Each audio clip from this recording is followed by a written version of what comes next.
Well, this study brought together some previous research and then added an economic angle to it.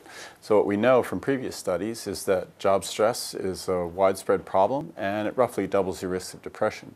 That translates to about 15% of working people, or depression among working people, being related to job stress. In this instance, we looked at the two best characterized working conditions that lead to stress, and that is low control and high demand at work. And when you put those two together, that's called job strain. That's what doubles the risks of depression. So we then went to the National Mental Health Survey, the latest figures on depression across the population, including those at work. They found amongst working people, about 15% have had major depression at some point in their lives. And among those people, they also sorted out which states those people are in with respect to depression. Are they currently having depressive symptoms, in treatment or out of treatment? Are they recovered, perhaps, in treatment or out of treatment? And then we were able to attach costs to each of those states. So for instance, if you're in treatment, obviously there are medication and health service costs. If you are at work and you're taking sick leave, that incurs sickness absence costs. Perhaps you are at work and underperforming. That's called presenteeism. We're able to quantify that. And in addition, people with depression have a higher odds of changing jobs, and that incurs costs both to the employee and the employer in terms of turnover.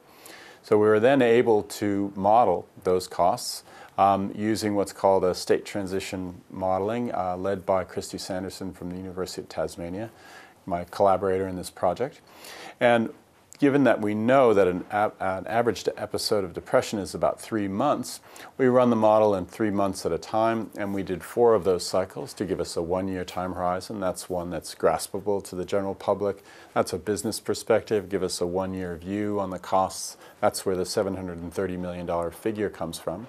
We also modeled across the working lifetime, which of course leads to much bigger figures. The main message here is that there are legal mandates to provide safe and healthy working conditions, and a lot of regulatory authorities are trying to do this, our work cover authorities, WorkSafes, and so on. Many employers are doing their best here, but what this adds is an economic incentive, in particular to employers. The vast majority of these costs that would be saved by dealing with this problem accrue to employers. So there's an economic incentive to bring employers along to taking what's called a comprehensive approach to dealing with job stress. So the prevalent practice in the workplace now is to focus on the individual worker, make him or her better able to withstand stresses, coping classes, resilience, time management skills. Those all have a role. They're quite important. However, if that's done in the absence of looking at the sources of stress in the workplace, the way the job is organized, are the demands achievable? Are the resources provided to get the job done? Have you given this person as much control as they can handle? Are they getting appropriate supervisory support? It's really consonant with good management.